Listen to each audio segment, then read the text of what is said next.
بسم الله الرحمن الرحيم.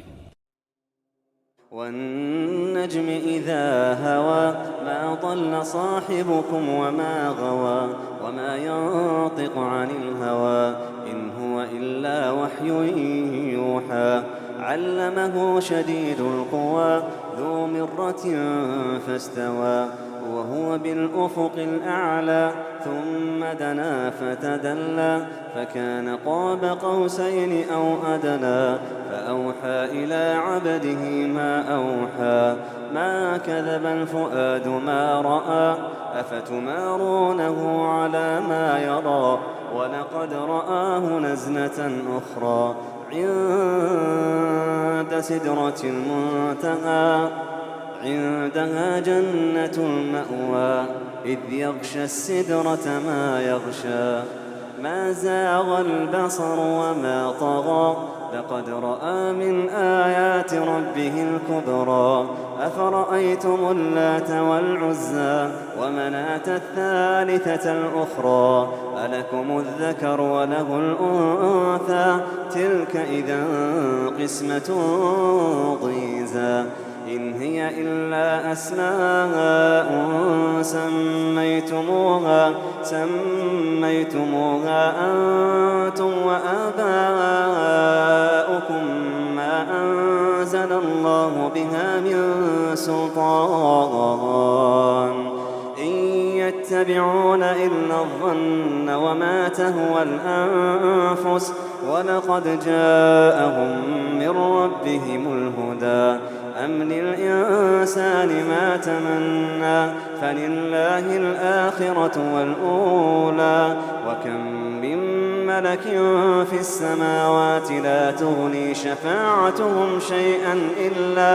إلا من بعد أن يأذن الله لمن يشاء ويرضى إن الذين لا يؤمنون بالآخرة ليسمون الملائكة تسمية الأنثى وما لهم به من علم إن يتبعون إلا الظن وإن الظن لا يغني من الحق شيئا فأعرض عمن تولى عن ذكرنا ولم يرد إلا الحياة الدنيا ذلك مبلغهم من العلم إن ربك هو أعلم بمن ضل عن سبيله وهو أعلم بمن اهتدى ولله ما في السماوات وما في الأرض ليجزي الذين أساءوا بما عملوا ويجزي الذين أحسنوا بالحسنى الذين يجتنبون كبائر الإثم والفواحش إلا اللمم إن ربك واسع المغفرة هو أعلم بكم إذ أنشأكم من الأرض وإذ أنتم أجنة في بطون أمهاتكم فلا تزكوا أنفسكم هو أعلم بمن اتقى أفرأيت الذي تولى وأعطى قليلا وأكدى أعنده علم الغيب فهو يرى أم لم ينبأ بما في صحف موسى وإبراهيم الذي وفى ألا تزر وازرة وزر أخرى وأن ليس للإنسان إلا ما سعى وأن سعيه سوف يرى ثم يجزاه الجزاء الأوفى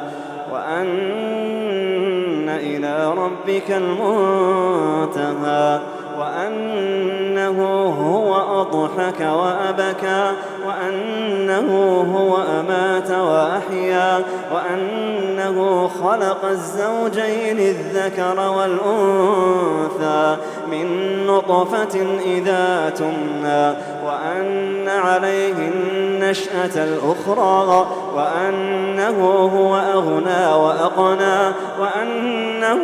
هو رب الشعرى وأنه أهلك عادا الأولى وثمود فما أبقى وقوم نوح من قبل إنهم كانوا هم أظلم وأطغى والمؤتفكة أهوى فغشاها ما غشى فبأي آلاء ربك تتمارى هذا نذير من النذر الأولى أزفت الآزفة أزفت الآزفة ليس لها من دون الله كاشفة أزفت الآزفة ليس لها من دون الله كاشفة أفمن هذا الحديث تعجبون وتضحكون ولا تبكون وأنتم سامدون فاسجدوا لله واعبدوا